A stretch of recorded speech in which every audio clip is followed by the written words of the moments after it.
Welcome back, everyone, into another edition of the Final Whistle Sports Podcast. It's your hosts, Blaine Spencer and Joe Ciccoletti. Joe decided to happen to be busy this past week, so to avoid the mayhem that his fighting Phils and his winning the series in 5 and they end up losing in 7 wouldn't come into fruition. But I'm here to hold this man accountable. Plus, I was on College Game Day this past weekend, so I had a blast. So it's been a little bit of a good weekend for me. Joe, I think you had a good Halloween weekend, did you? Yeah, I did. Fitting enough, I'm wearing the white sweatshirt because I waved the white flag after game 6 of the Phillies, just like Utah did on Saturday when you were on the Oh, field don't in the do third that. quarter. Oh. So we're just waving the white flag all over. Yes, I'm doing well, Blaine. We are over the hump of the Phillies loss. It is unbelievable that they even lost that series. It's unbelievable that it got to game 7. It's unbelievable that it got back to Philly. I was shocked to say the least, but we as Philadelphia fans have accepted defeat. We understand how to take defeat because that's all our city does is lose. That's all we do is lose. We get our expectations up every year and we lose. So we're used to it. We're built different, Blaine. Are you sure about that? So, AKA they're calling for Bryce Harper's head somewhere. Is that what is happening? AKA therapist around the Philadelphia area is jam-packed schedule right now. You cannot get in. I will tell you that. All right, that's fair. Ironically enough, both baseball series ended up being extremely good, and I can confirm I probably only watched like not even a combined 9 innings between all 14 games. Well, I will disagree upon that. I watched a lot on, and I would say almost all of it of the NLCS. Okay. Was shocked by the Phillies. I did catch definitely like 2 or 3 games of the Astros and the Rangers at the time. Really, really good series, back and forth. Mm-hmm. The away team won a lot of them games, which was No, kind of the road surprising. team won every game in that series. Is Fun that what it fact. ended up Yeah, being? the Okay. road won every game. Yeah, just unbelievable stuff. I mean, good for the Rangers. I mean, I'm just glad to not see the Astros be there. That's always Just nice. cheating scandal wise, they've been there a lot now. I don't need to see that. But I mean, to all our viewers from the Texas and the Arizona area, it's a pretty boring World Series to say the least. So Oh, it's been dud.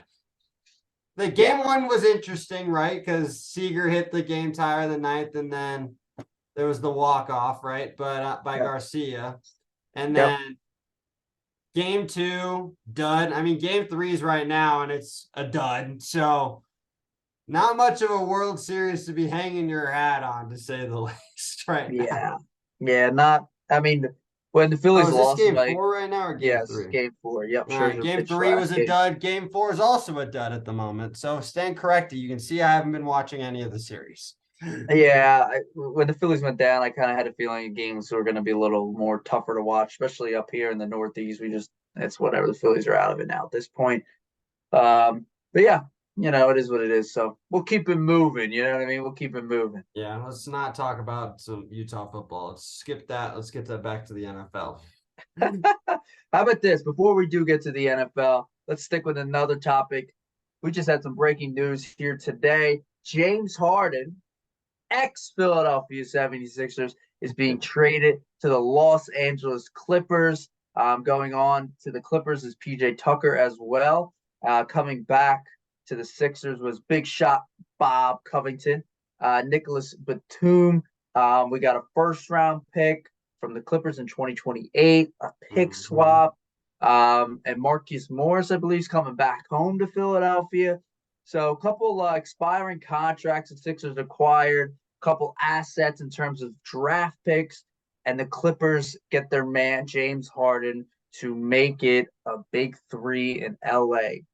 Blake, what's the thoughts on this? I honestly hate it. For who? For the Clippers, I would hate it if you're a Clippers fan. Okay, all right. Why? Because I was talking to a couple of my buddies about this, right? And now you have gotten rid of basically your entire bench outside of Terrence Mann. You are so thin now. You got Roko's going back to Philly. You brought in PJ Tucker. Not going to lie, man is an absolute workhorse on the basketball court when he's on the floor. But you know he's up there in age. You don't know how much you're going to get night in, night out from PJ Tucker on a consistency basis, right? You know the effort will be there, but you don't know how much production you're going to get. And then out of these three trades, the Clippers have pretty much traded the future away with this Paul George, Kawhi they re-signed, right? And now they signed, and now Harden, and also even with Westbrook, right? You've kind of have basically said, this is kind of it for us. Like, if we don't win now, we ain't going to win at all. So you've already have two people in Paul George and Kawhi Leonard that cannot stay healthy, right? You're lucky if you can get them 60 games. So you're already having an issue there. Now you're bringing in a guy who you don't even know within a week if he's going to want to be there. That right. Like, that is literally a fact. We know vintage James Harden in Houston was an absolute superstar bucket. One of the greatest scorers, like, in that time period when he was in Houston, right? Like, he had record numbers, was on record paces for different things. But now everyone's going to remember him as the guy that cried wolf, the boy that cried wolf. I want out. I want out. I want out. He's been moved to every situation that he wanted to go to, but he wants out in every situation, right? That's now going to be his, this is what? Is going to be his fourth team in what? 3 years? 3 or 4? Yep. I think maybe 4. It might be 4 4. 4 to 5, but yeah. 4 in 4 years. That is outrageous. Outrageous. And you can say, right, the issues with Brooklyn wasn't really his fault. That was some other things that kind of happened there, and then that kind of blew up, right? But he wasn't like the focal point of that until it was more Kyrie as the focal point, and then with the whole Kyrie situation, he didn't want a part of that, right? And then you go to Philly, right? You think that's going to be working. Season 1 did not look very good, right? Extremely up and down. Yeah, then last year showed glimpses, right? But in a Philadelphia market, you know it better than anyone as a Philadelphia fan, right? If you're deemed a superstar and you ain't showing the production, the people are going to let you hear it. They will let you know exactly how they feel about you in that moment. So he showed glimpses. We know he's not going to be that great superstar anymore. He's shown that now. Now he's had that inconsistency in these last couple of years with staying in shape. So you don't know what you're going to get there. He took less money, right? The 34.5. He didn't try to get that extension, that max, where he could have gotten close to 50 around there, I think. Yeah. And then immediately everything blows up with arguably his best friend in Houston. So what do we not know?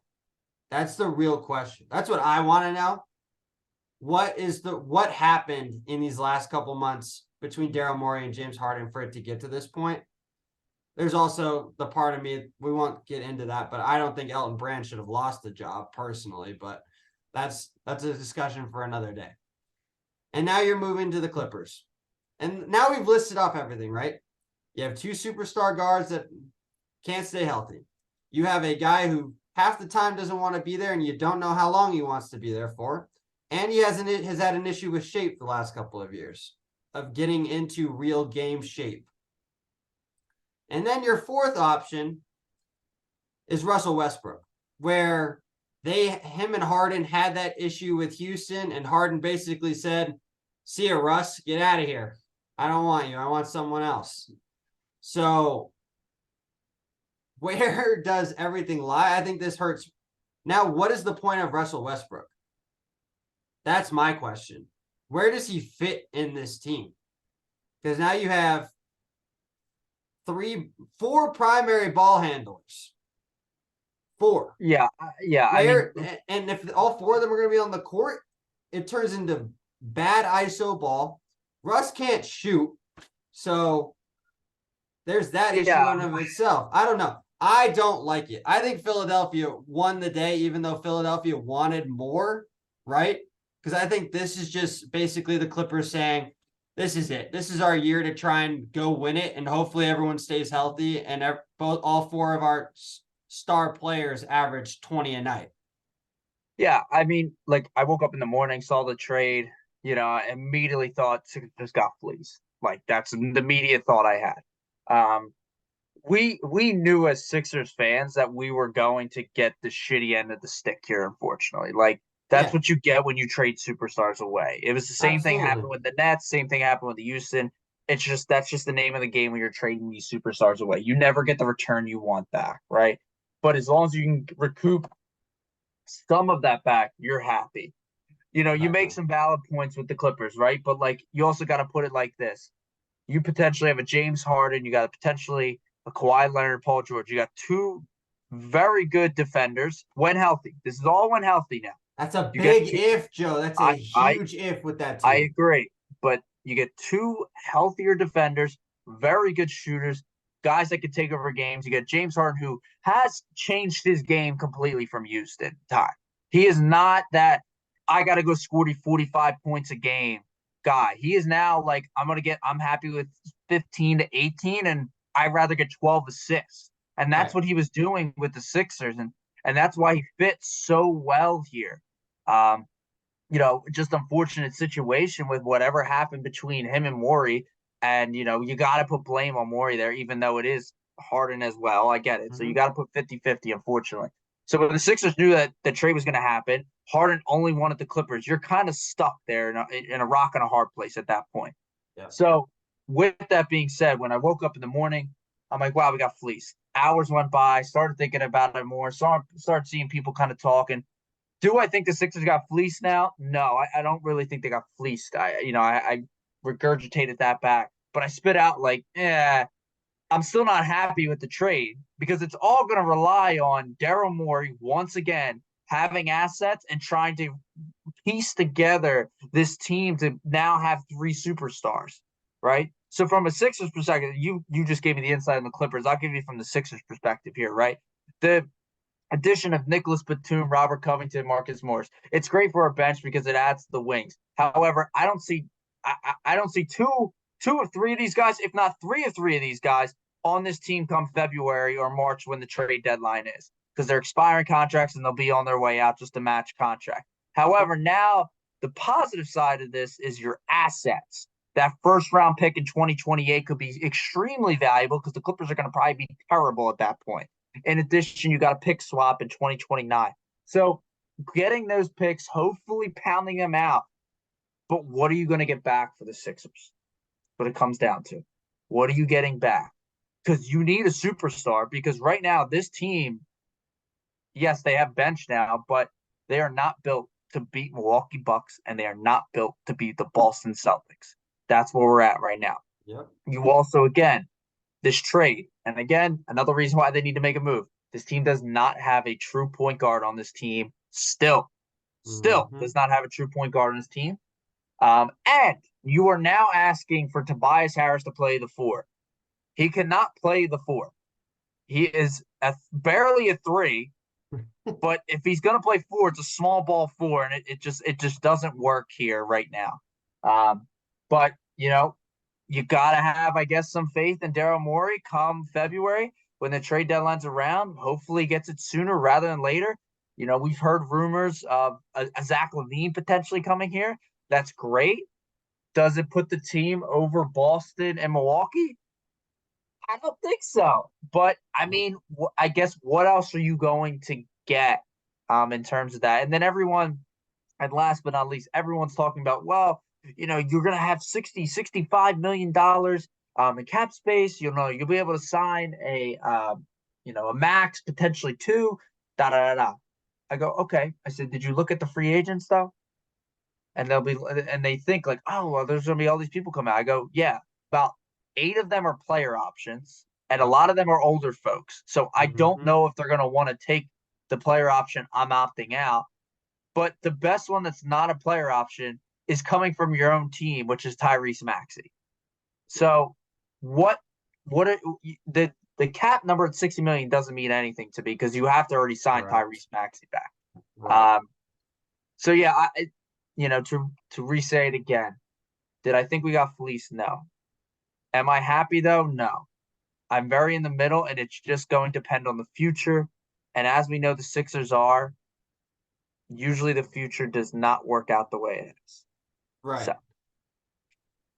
Does this now become basically a make it or break it year for Tyrese Maxey for you guys? Or does make it this or be break it for what?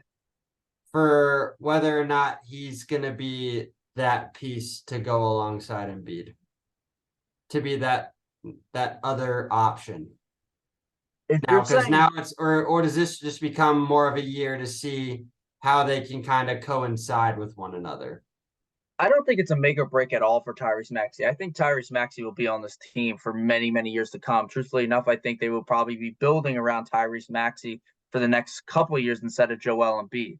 If this actually, like, if this trade that Daryl Morey potentially will do, if it really turns bad, I could potentially see Joel getting traded in the next 2 years at that point, and then start building around Tyrese Maxey. I mean, Tyrese Maxey looks like he is progressing into like a superstar at this point. Even just in these last 3 games, he's been averaging, I think, over 28, 27 points a game. He's having, 6, 7 assists. He's almost taking over that point guard role, and he Mm-hmm. has improved every year. I don't think the make or break of them working together. I think they can work together. Sure. No questions about it. Especially just because the improvement that we saw from year 1 to year 2 was incredible enough. But now the improvement we're going to see from last year to this year could be even better. It could be exponential. It could be an all-star for him. Could be an all-pro or, all NBA team for him for, all we know. So we'll see. But I wouldn't say no. It's not a make or break for Tyrese Maxey at all. All right. All right. I just was curious as the 76er guy. Yeah, no, we're pretty locked in on Tyrese. We love Tyrese here. All right. Do the Um, clip are do the do the just a quick yes or no? Do the Clippers make the Western Conference Final? Yes or no? no, I agree. No, I, as I well. mean, I still think it's Denver, and truthfully enough, I think it's the Suns will still they'll be I have overpowered. Denver and Phoenix. Yep. I'd still put the Warriors ahead of them too. I still have Clippers as the fourth best team after that trade. Um. Okay.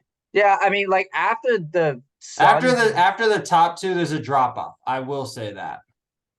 unless unless the Grizzlies like return and Ja's gonna figure himself out, I could see them potentially The coming back. Grizzlies But are they already in trouble now. correct. But They might be out of it by the time Ja gets back.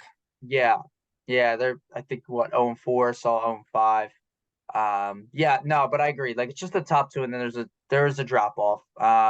You still got to consider the Lakers there as well with AD and LeBron. It's just like what you Right. have to do.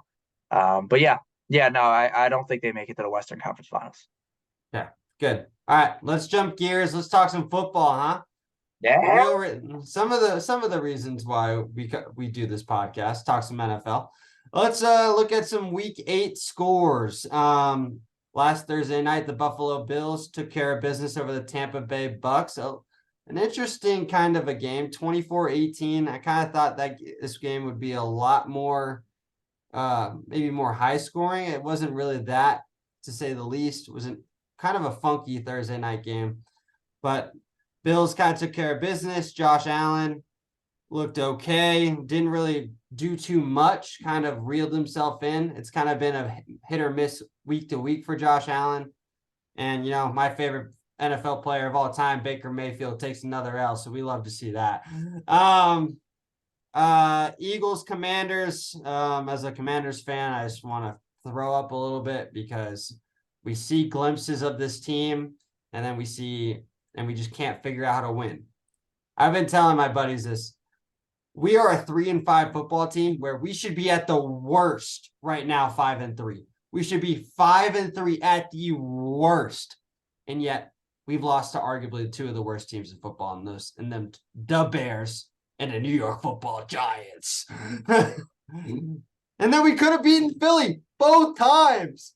It could be so good. I don't want to talk Commanders, and now we've traded. Yeah. We'll talk about that more about later, what we ended up doing today. But Yeah, no, hurts. just to go back to both those games there, the Bucks Bills game. Yeah, Bucks had a chance at the end. They They threw that did. Hail Mary. Chris Yo, Godwin. Chris Godwin had a shot. My fantasy team would have absolutely killed it this week if Chris Godwin makes that play. He had a shot. Probably should have been called PI. It's never though going to be called PI.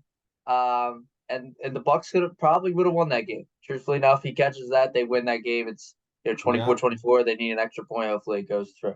But yeah, your Eagles and the Eagles and Commanders though. Sam Howell looked great. I mean, Sam Howell was slinging the rock. He looks good against that Eagles defense for some reason. I don't know what it is. And they were kind of able to hold. They were able to hold Jalen a little bit in check, especially the first couple quarters. And then all of a sudden, AJ Brown I don't know what. AJ Brown just basically said, "I'm trying to be. It's me or Tyreek Hill is the best wide receiver on the planet." Yeah. It's that catch in the end zone was top notch up there. Great catch. But yeah, I mean, the Commanders play the Eagles well. I don't know what it is. The Eagles score a lot of points on them, and so does the Commanders. But I don't know what it is. They just play it well. But yeah, good fought game. In the end, it's still an Aldo in the column, unfortunately. But you got to build off of it. Let's talk about the Battle of New York here, huh? Sloppy game. Nobody wanted to watch it. It wasn't fun to watch until about a minute left in the fourth quarter. Giants, punt the ball. It's like 30 seconds, 20 seconds left, or 24, something like that. 24. Jets, Zach Wilson gets himself works down the field, gets a field goal, spots it up. Field goal's good. They're heading to overtime. Right before that, I texted my Jets fan buddy. I go, "Are we dead?" And he's like, "Dead in the water here, buddy. We're done." and then all of a sudden, I turn the game back on. They're going to line up for the field goal, and I go, "Did somebody do CPR and you back to life?" Kicks the field goal, makes it, goes to overtime. Giants couldn't pass the ball with the Italian stallion who ate the gabagool on the side. He couldn't pass the ball at all. So Zach Wilson comes down, only had to go 20, 30 yards, and he did it. Lines up the field goal. Jets are sitting at what? 3-3, 4-3 right now. 4-3, bro. Rodgers is supposed to come back. Yo, did you see that little video warm up? Man was looking a little nimble. Is the Jets getting their hopes up a little bit? Oh, that's 100%. The question. 100%. Wow. I mean, honestly, right now, they're a playoff team with Zach Wilson at quarterback. So just think about that. Right now, like they are gonna probably they're gonna somehow sneak in with Zach Wilson. And then if you're really smart, you don't play Aaron. But the city of New York loves to fabricate and create so much little noise. I always Get Up's always the best because Mike Greenberg will open the show. He won't even talk about the game, about the Jets. He's like, "Do you see Aaron Rodgers warm up? You see Aaron Rodgers warm up? He's coming back. He's coming back." It would not surprise me. Yeah, nice little game there. That game. Yeah, besides that, don't even lie, bro. Yeah, that was good. Besides that, a lot of the other 1:00 games were a little bit more on the dutter side, except I guess fortunately I watched this game was the Falcons and Titans game. Will Levis absolutely balled out. The University of Kentucky native, an ex-Penn State quarterback, absolutely torched the Atlanta Falcons secondary. Desmond Ridder gets yanked, aka concussion. Yeah, okay, yanked. Cleared protocol. I said no. For ex-commander Taylor Heineke, let's go. Comes in, leads the team a little bit here and there. Almost comes back to try to avenge the rough first half. Ends up losing. Titans win 28-23. Will Levis's first win of his career. Blaine, I don't know if you watched this game at all. Man He was was like, slinging the ball. he was slinging the rock He and he he D-Hop. he literally said, "Where number 10 at?" That's what he did. Exactly. He said he's the first quarterback in Tennessee and that's so far that said, "I'm just going to get DeAndre Hopkins a chance." And Yep. then let's go from there. Yep. Yep. It was unbelievable. Like people were talking to me like, oh, like, why'd Ritter get pulled? Did he look that bad? Blah, blah, blah, blah. I go, there's a lot of blame to be put on Ritter. There's blame to put on Arthur Smith because the play calling was terrible in the first half. Awful. But then there's also blame to be put on our secondary that they had two bombs. One was an offensive pass interference. The other one was The like first one was offensive PI by Hop, and Terrell was never going to get that call. absolutely. The second one, clear, he was wide open. Like that one's like, you got burnt. Like, man, what the heck happened? Um, but yeah, man, I mean, it is what it is. Good win by the Titans to pull that out. Falcons sit at 4-4. This NFC South division's horrific right now. Yeah. I don't know who's gonna win that, right? Like the Bucks are falling off. The Saints are winning barely against bad teams. The Falcons look good one week, they look horrific the other week. So who knows who wants this division? I have no idea. Yeah, I think the NFC South. I think now, like I thought I think I was leaning Bucks, but now I've got it. I think I'm leaning Saints. Just after these last couple weeks, I think this division's gonna be back and forth, week in, week out. You're gonna see these teams remind me of a lot of like how you kind of described it, very Jekyll and Hyde-ish. You don't know which version of them you're gonna get on a week to week basis. Yeah, it reminds me of the NFC East, like what 5 to 8 years ago, when somebody sneaks in at like 8-8, and you're like, they should not be in. There's like Right. 4 teams that are like 10-6 right now. They should be in over them. It's like, well, it's what it is. It's division winners, right? Exactly. Uh, that's what these teams are gonna be. So, Yo, that but yeah, fourth tutty though by Levis. You see that one off the back foot, threw it across his body to not that was the one that didn't go to D Hop. probably. I was just drawing in my sorrows at that point. That's It was just fair. terrible. Yeah, I don't know. You Yeah, guys are good for him. I mean, kind of disappointing though that how Nashville really booed Malik Willis every time he touched on the field though. A little bit Yeah, messed up. yeah. A little bit Um, messed up. He played like 5 snaps and got booed on all 5. Other big news at 1 o'clock was I think it was the first time ever the number one, number two, and number three overall was playing in the same game. That's unbelievable. Pretty cool. Pretty cool stat there. Awful Um, football game. Don't even say that. That's a great stat. Awful football game. yeah. It wasn't exciting. I honestly thought the Texans were gonna like kind of put it to Carolina a little bit. So did I. Um, but yeah, it reversed. Panthers actually looked decent Bryce at Young times. gets it off the schneid. Yeah, he was like, I just got to play against CJ Stroud. I know how to beat Ohio State guys. Um, yeah, so good win by the Panthers there, and then we came around to the 4 o'clock games. Oh, let's Not talk actually before you go to yeah, 4 o'clock. yeah. Thoughts on the Minnesota Vikings now with Kirk Cousins out for the year with a torn Achilles? I think they should pack it in, but they didn't after today's trade. We'll talk about that, but yeah, I thought they should pack it in once Kirk went down. But I mean, I had some like if Kirk stayed healthy, like They I'm were like, all right, gonna maybe they were gonna sneak in. yeah, I'm like, oh, you got a really good shot now because you got to think like I'm not big on the Packers really at all. So with the Packers, like they lost the Packers, then you got to just play Packers in Chicago. You got to beat them out. Um, the NFCs, you already know the Cowboys are going to be in, You so know that's the already you're birds in, are in. and the Birds are in. So like, but I'm talking about wild card spots. Oh I'm yeah, sorry. yeah, yeah. So wild card spots, like your Dallas is taking up one of them, and Seattle's probably taking up the other one. The NFC South sucks. So like you There's one for the taking. yeah, like you had a really, I mean, you still got a really good shot to get in as the 7 seed now. But with Kirkley, I'm like, all right, like Jefferson will come back now. Like Right. This team's gonna be all right. Well, boom, torn Achilles, out for the year now. Gotta feel See you bad for the later. guy.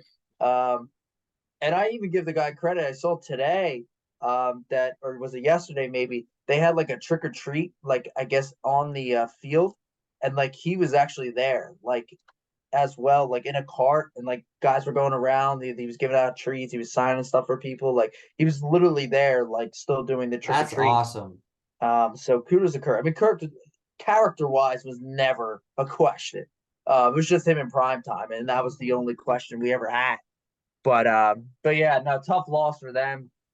But with their new quarterback, we'll get into it. They might be okay. I don't That's know. fair. That's fair.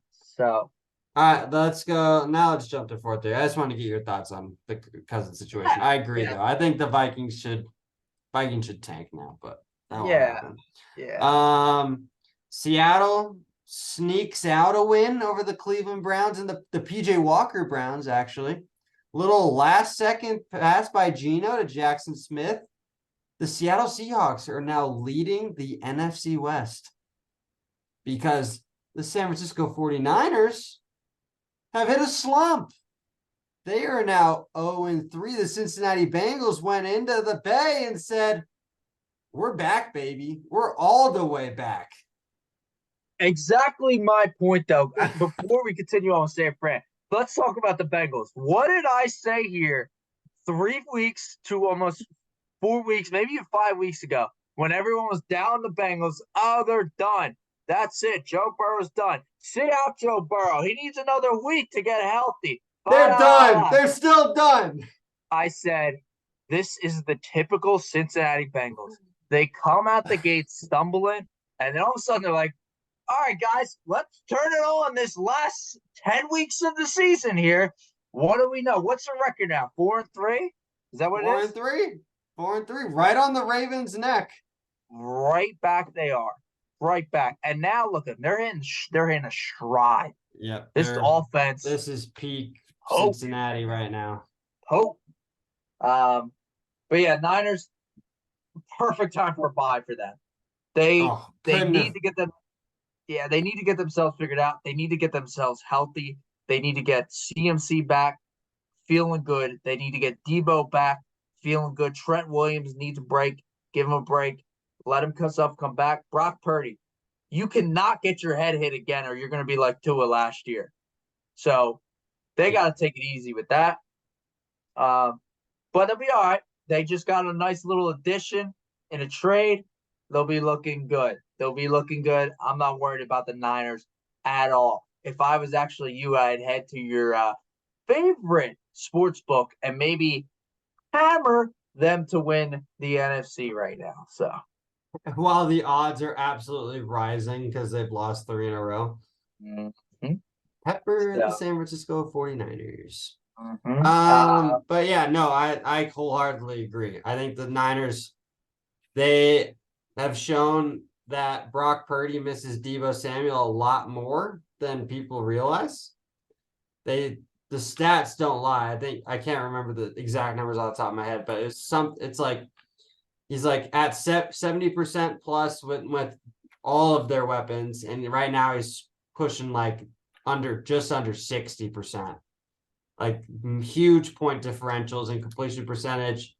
And teams are now dropping 8 in coverage on this team. They're basically daring Brock Purdy's arm to beat them because he was throwing with so much anticipation. The ball was out early. It was short, quick, medium-sized passes. Now he's got to hold the ball longer.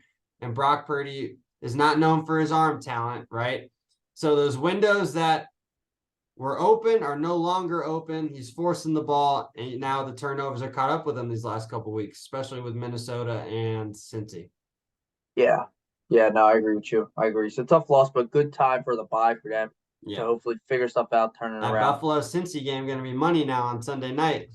You got that right. Other big kind of surprise, Chiefs losing to the Broncos. No, Pat was sick. Leave him alone. Yeah, Pat had the flu, not feeling well. It was just snowing there. We were expecting a big snow game. There was no snow. It was disappointing as always. But Broncos hitting a little bit of stride here. What's this, 2 straight now for them?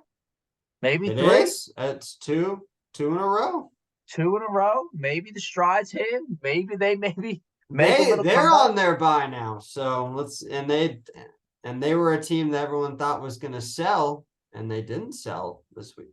and they didn't sell at all. Jerry Jeudy was waiting for the phone call today, didn't get anything. So Steve Smith and him are still going to beef it out in Denver. Yeah, nothing else to note. Ravens pulled out against Cardinals. Not really a big surprise there. No. Ravens will dominate that game, even though the score seemed a little bit closer than what it is. Um, Sunday night Sunday and Monday night sucked. Sunday night, note was this: Justin Herbert probably had one of his best games of his career. He's playing the Bears. Does that even count as a game? I understand, but he finally had like one of the best games of his career. And Austin Eckler looks like he's finally come back to sorts, which Yep. is good for them and the Chargers. But yeah, there's nothing else really to note there. I mean, the Bears just suck, and The it's going to be Bears suck. How about the Jahmyr Gibbs show though last night? Jahmyr Gibbs. Incredible performance. Went I think over 175, 180, Total 180 yards, scrimmage yeah. yards. Scrimmage yards wise, looked great. Sam Laporta looked great last night. Um, Typical Jared Goff type of game. Just move the ball up and down the field for Detroit. Numbers don't really say anything that how it really was, but and and then for Jimmy G missed Devontae Adams twice. for TDs. And Probably Devontae 70 and plus. Devontae left early pissed off. I was But talking to somebody today. how did he not force himself out today? I don't know. I don't know how the Raiders are like still franchise. They're terrible. Like they are horrific. Like I was talking to a buddy of mine, and I go, the Raiders just should have sold everything today. Like should have sold their picks, should have sold their players, should have sold their franchise, should have sold the stadium. Just sold it all. I don't know where it was going. They should just sold it all. But like their record is horrific. Like I don't know how the record's 3-5 right now. It doesn't make any sense to me. Doesn't. But your offensive line is terrible, terrible. One of the worst in the league. Your quarterback is terrible and cannot stay healthy. Probably it's going to be one of the worst signings that you've had over the last 15, 20 years. Mm-hmm. You still have a terrible head coach that you need to move on from now at this point. Okay. You're missing out on Devontae Adams. You're missing out on Josh Jacobs. You don't know how to use Hunter Renfrow now all of a sudden. You don't know how to use Michael Mayer, who's coming out as one of the best tight ends this year. Still don't know how to use him. Your secondary is god awful, and the only positive thing on your defense is Max Crosby. Yep. You have, as a Raiders fan, I feel bad for you, but I hate to say, you got 5 to 7 more years of terrible football play in your future. Oh, without And that's question. what it is. Because here's your problem. You can go into the draft with as many picks as you want, but you can't hit on a single pick. That's the issue. It's because they're always looking for the guy who runs sub 4.4 in the first round. It's unbelievable. It's a cycle. Like, if I was them, like, if I'm the GM and I watched last night's game, and the Lions are like an up and coming team, the Right. Lions manhandled you. The score might not show it, but the Lions kind of manhandled you. Lions should have won that game by 25. Agreed. You have to look at the team and go, this team isn't it. How can, like, you got to look and go, can we compete with the Ravens? No. Can we compete with the Bengals? No. Can we compete with the Chiefs? No. Like, to move on. Like, that's it. Yeah. It's time. You got to sell it. Sell Josh Jacobs, see how much you can get for him. Sell Devontae Adams, see how much you can get for him. You know, I guess if you want to keep your rookies, fine. Like, that's fine because, you know, hopefully 3, 4, 5 years from now, you're hopefully turning around. At that point, they'll still be there. You know, but, like, I would even have sold Max Crosby today. Like, what could you have gotten for Max Crosby? You probably could have got a lot. Like, and they're the worst team in their own division. Don't even forget that. Yep. They got 3 teams better than them. But you already said Kansas City, but Chargers and Denver, I would say, would put over them, even though the Raiders beat Denver, right, week 1. But yep. They don't look like a good football team at all. No. And I think their wins have been against the Patriots, who they do not look like a good football team as well. I would They have to beat look. Denver, Okay, and then and Denver looked like a terrible football team and they before beat these Green last 2 Bay. weeks. Green Bay, three bad football teams. The problem is that they have the Giants and the Jets the next 2 weeks. This team could play 2 awful football games again and be 5-5. Yeah, I guess. I don't know. Yeah, just not good stuff for them. They need to move on. But But they also lost. The Bears blew them out. By yeah, yeah. Well, let's get into the trade deadline today. I'm gonna go through. I'm gonna go through them. We'll talk about them. Let me get through them, all right, before Okay. I get a reaction, all right. So, a couple small ones that happened was the Lions ended up adding a former Brown at the time now, Donovan Peoples-Jones, for a 6th-round pick. Minnesota Vikings ended up trading Urs Cleveland to the Jaguars guard to help protect Trevor Lawrence. I think was a good pickup. Like we said, Kirk Cousins, torn Achilles out for the year. Well, the Vikings heard the news about Arizona and reached out and picked up Josh Dobbs as a quarterback for them now. As well, the Packers sold Rasul Douglas to the Bills. Good pickup for them with Tre'Davious White out for the year. Hopefully replaces them there. And the Washington Commanders were a big selling team today. First news of the day, the shocker right off the bat. Montez Sweat to the Bears, of all places. A bad team to another bad team for a 2nd-round pick. But they weren't done just yet. They go, whoa. We got rid of one defensive end. We'll get rid of a second one. Chase Young, the former number 2 overall pick, is going to the 49ers, of all places, for a 3rd-round pick. And ladies and gentlemen, we have right here a Washington Commanders fan that we can speak to directly about how he feels about this. Would you like to give us some insight, sir? No, but here we are. I texted you this. This is verbatim when the Young traded went down. I literally said I want to throw up because we literally I get it. I knew we weren't going to be able to keep both of them if you're looking at it from a money perspective, right? Because we had already paid Jonathan Allen and Deron Payne the money. Those two are easily the 2 dogs out of the 4 of them on the offensive line based off of production and stuff like that. So I was like, all right, we'll trade one of them. And I saw Montez Sweat get traded. Honestly, didn't really hate it because he went from one shitty team to another shitty team. But good to Montez. The Bears are going to throw him a lot of money. But also on the flip side of that, you getting Montez Sweat for potentially 35th overall 2nd round, I actually it's a solid deal. I actually thought fair value, absolutely fair value, absolutely top pick in the 2nd round is a really good deal. No, so and I think a lot of this was that we didn't want the conditional 3rd rounder. We'd rather make sure we get a better pick, especially we knew we were going to probably get more out of Sweat than out of Young because of Young's health, right? So you knew Sweat, you were going to get more. So you take advantage of anything that was going to be better than a 3rd-round pick. It goes to a team that arguably has the worst pass rush in football right now in Chicago. But so I didn't mind that. So I was like, all right, we'll keep Chase. That's no problem with that. And then I see the freaking trade there. We trade him away to the team that's going to probably represent the team out of the NFC, the San Francisco 49ers. Like Joe said, hammer the 49ers now for a 3rd rounder. And I'm just like, the 3rd round value based off of his health is fair, right? The man can't stay on the field. You probably weren't going to get anything better than that.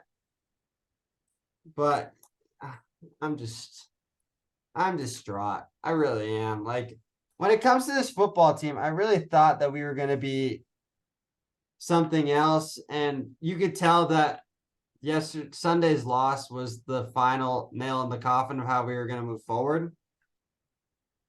So I think now you're now in that mode of basically saying, all right, we're basically going to throw out there who we have and kind of go from there, and we'll really evaluate next year. That's what it's going to kind of look like. We already know that there's already telltale signs in Washington that change is coming. Don't be surprised if there's a head coaching change now at the end of this year now too. Absolutely. This Flip side of this basically signifies rebuild. But I want to cry.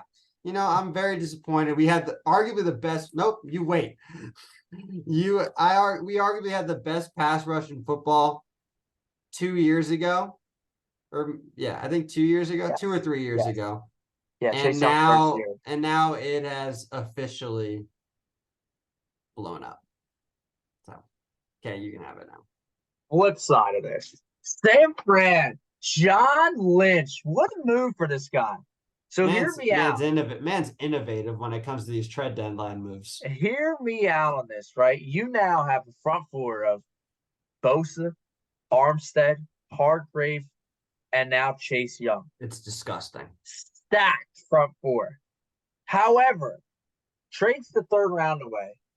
But if Chase Young, they don't re-sign him, he leaves, he gets back a conditional third rounder. Yeah, because of the rookie deal clause. Yep.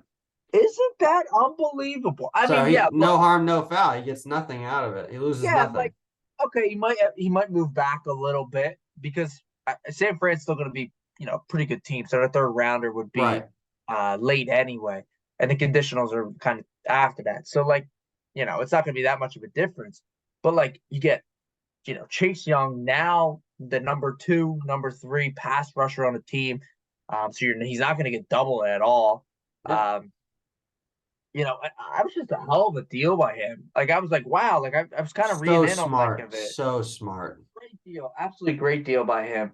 But yeah, I thought the other trade, besides the two, the Buffalo trade was the real one that caught my eye out of all of those. The Russell Douglas. Okay, I liked that one.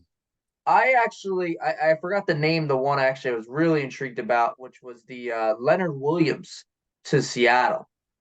From the Giants. I forgot about that one. That's all.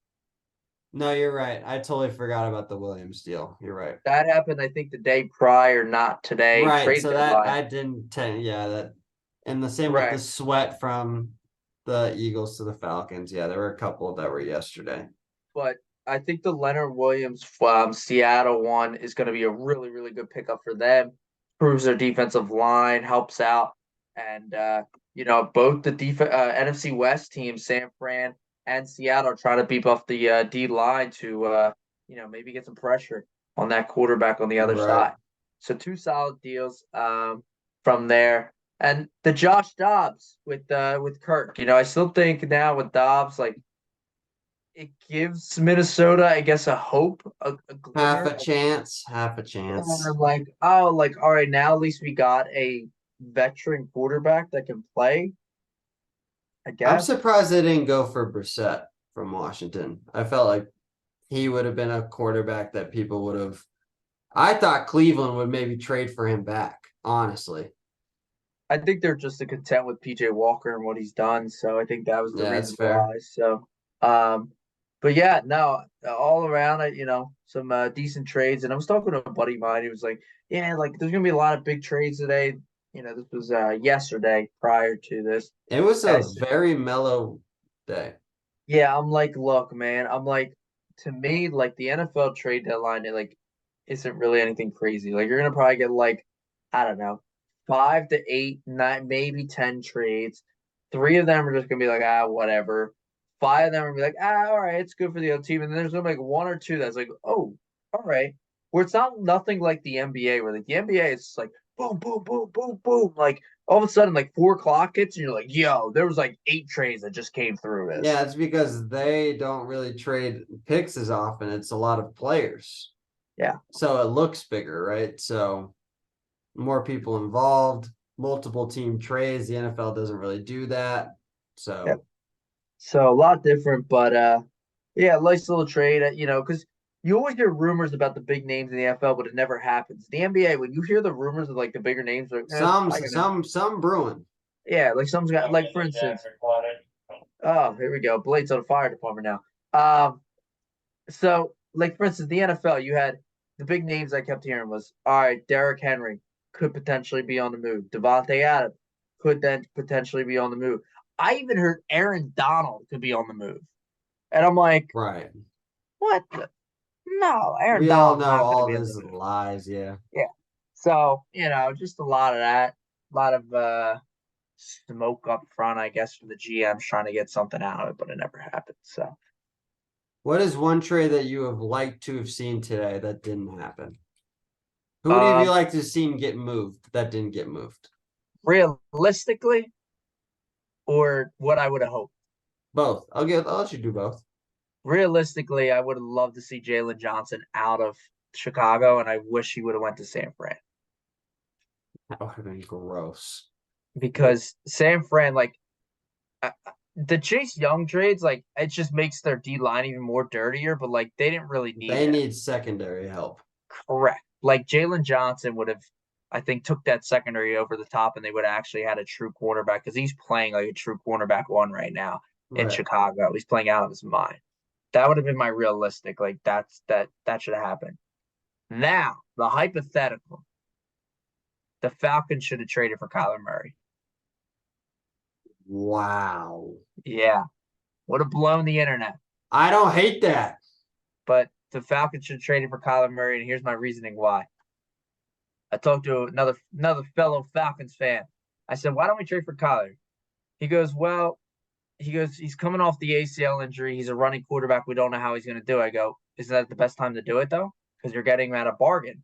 You're Yep. getting him at a discount. You're probably getting him at his lowest price point right now." I know Mm-hmm. he signed the deal, right? He signed the deal away. But I was kind of looking at the contract this year and next year, like his dead cap hit, it's high, of course. But I think it's the 2025-2026 season. Right. His dead cap is only like 30 million, so he definitely dropped significantly down. Mm-hmm. But and another buddy asked me, he goes, "All right, like what would you have traded for him?" I go, "Well, I mean, obviously it's a first, you're gonna have to give a first rounder.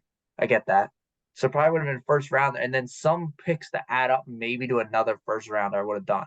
Probably wouldn't have given him another first rounder. It just would have been a first and maybe like third and a fourth or a second and a fifth or something like that. But I mean, Kyler, I think would have fit this team perfectly. I mean, Kyler's only like a year older than Desmond Ritter right now. Right. Um, I think he would have fit this team perfectly. He would have been behind a good O line. He would have had some decent weapons around him. I would have just loved to see him with Bijan back there as well. So yeah, just a little unrealistic one that probably won't happen. Maybe it happens draft day, but that's about it. And the other Mm-hmm. one would be in like draft. This is a draft day hypothetical with the Falcons, but they could trade for Fields too if they want. So And bring him home to the ATL. yeah, I mean, it makes sense, right? Because Chicago and Arizona are looking to probably have the one or two pick, And then right? you're contemplating, do you take Caleb Williams? Do you take Caleb Williams, and do you take May from UNC? Right. So, they're most likely going to go 1, 2, or 3 between probably Marvin Harrison as well.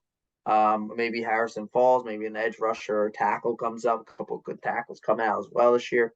So that's the case. So there's going to be some tough decisions for franchises in the Cardinals and Vikings with, are we going to move on from the quarterback that we have? Right. And they're going to be asking for a slight discount then, and maybe this is when the Falcons swoop in, and that's why I brought up Kyler. So that's the reason why. I How like about it. I yourself? like it. How about yourself there, buddy? Ugh. For me, Revert back to Chase Young trade. I would have, from a commander's perspective, I really didn't think that there was anything that I think we could have done to make a move. Sure. Actually, I wouldn't have hated if Buffalo was really serious about trading Kyer Elam. I wouldn't have hated bringing him in. Okay. Makes Our sense. Makes sense. secondary, we've already benched Forbes. We need cornerback help. we've already benched Emmanuel Forbes, Uh-huh. and Benjamin St. Juste is not the number 2 corner on that team. Let's be honest. So, Sure. and with Forbes struggling, we needed probably someone on the opposite end that can go on the other side of Kendall Fuller. Kendall Fuller also, I think, on an expiring contract, so it would have been nice to try and figure out a guy in the secondary. But How about realistically? I mean, we knew that was, realistically, I would have liked to see.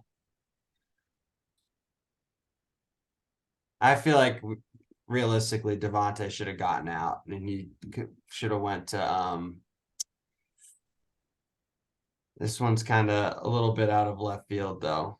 I feel like Devontae should have been traded to.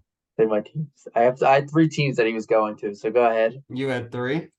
Yeah, go ahead. I want to see if you can name it because my one was out of left field, and I think Buffalo should have threw the kitchen sink to no. go get Devontae.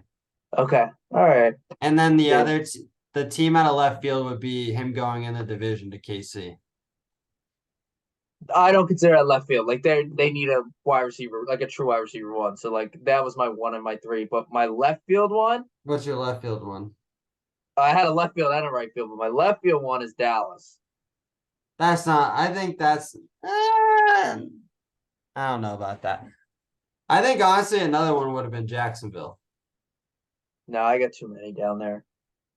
I That's what got I way mean. too many. Yeah, But they got half then of them. he wouldn't have had to go far because my right field one was San Fran. Debo's hurt a lot, but Debo's a slot guy. Could you imagine IU and Devontae Adams on the outside with Yeah. Samuel in the slot? Wow, that would have been electric. Honestly, I was kind of waiting for the Chargers to try and trade for him. Yeah, right. Yeah, another one. We'll just go 6 wide receivers deep. We'll just take a 4th offensive lineman off the field. Yeah, there you go. There you go. I will. Let's take a look at week 9 real quick. All right, let's do a quick run through before we wrap up here. Big game Sunday, 4:25. The Cowboys take on the Philadelphia Eagles in Philadelphia. Blaine, I hate to tell you, the Eagles win this game. The division's wrapped up at that point. I think that's a fair assessment. Okay. I don't think that's an outlandish statement at all. I appreciate that. Just want to put that out there. But this is the start of the Eagles gauntlet for them. Agreed. They go Cowboys, Chiefs, Bills, Niners, Cowboys, Seahawks. I think they can get that. I think they get 5 wins. You go. I think they can. You think they're going to go 5-1 in that 6-game stretch? Yep, I think we can go 5-1. Who are they losing to? I don't know yet. Haven't decided. All right, fair. Other big one, we got a Germany game this week. Dolphins versus Chiefs, 9:30 a.m. That is Kyrie going for 250 against his former team. Book probably so. And as long as Travis Kelce goes for 175 and 2 TDs, I'll be even happier. So, other big game Sunday, 1:00. Seattle versus the Ravens in Baltimore. Sneaky game. I think the Ravens pulled that out. Baltimore is like a 6.5 point favorite. Really, that's a lot. Take the Hawks. That's a lot of points right there. Blaine also said it earlier. Big time game. Giants versus Raiders. Gonna be I'm just kidding, folks.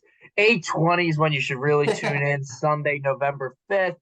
Bills, Bengals. The recap of the potential game of last year that got canceled due to the Damar Hamlin situation. But a recap, Bills, Bengals. Blaine, who you like there? Bills or Bengals here? It's in Cincy, right? It's in Cincinnati. Bengals. Yes, sir. He's taking the Bengals. The Bengals. Bengals win it. Bengals are hot. They're going to stay hot. Give me the Bengals as well. Stay hot. And then we all finish it out Monday night. Chargers, again, getting some primetime games. Good for them. Chargers taking on the Jets. Couldn't tell you which version of either team you're going to get on Monday. You got that damn right. I will tell you there. Because, like, my gut That tells game me might go with the be Chargers. 10-7 or 31-28. You really Yeah, don't know what you're gonna get. if it's 31-28, Chargers are winning that game. If it's 10-7, though, the Jets are winning that game. I'll tell you Fair. that. Agreed. But like my guts tell me the Chargers, but my mind's telling me, well, a West Coast team has to travel east. Doesn't make a lot of sense. Jets should win this game. I don't really know which way to go. But some big time games this week. I'm excited for this week. A lot to look forward to in terms of the NFL world. So, besides that, that's all we got, folks. That's it. Big day in sports, big week in sports. Make sure you tune in to the World Series. Make sure you tune in to the NFL. Make sure you tune in to NBA. Also, Victor NBA's back. Wembanyama. I'm a Warriors fan again, baby. My basketball's back. Tell you what, big fan of Victor Wembanyama, and it's fun to watch him play. I will Yo, say that. it is something to watch. It is a Yeah, spectacle. I'm not gonna lie. I can't wait for him to come out to the Jazz. I am going. absolutely. I would go too if I were you. Yeah, so a lot to tune in. A lot of sports are here, so it's a good time to be. And happy Halloween to folks as well, because today is Halloween when we are recording. So happy Halloween to folks. Hope you wore your best clown suit, because I know we always wear the clown suit when we're on here. So, as always, folks, That's just you. you got that damn right. As always, folks, good talking to everyone here. Stay tuned in for next week, or check us out next week, because we will be back for sure. So, all right, folks, have a good one.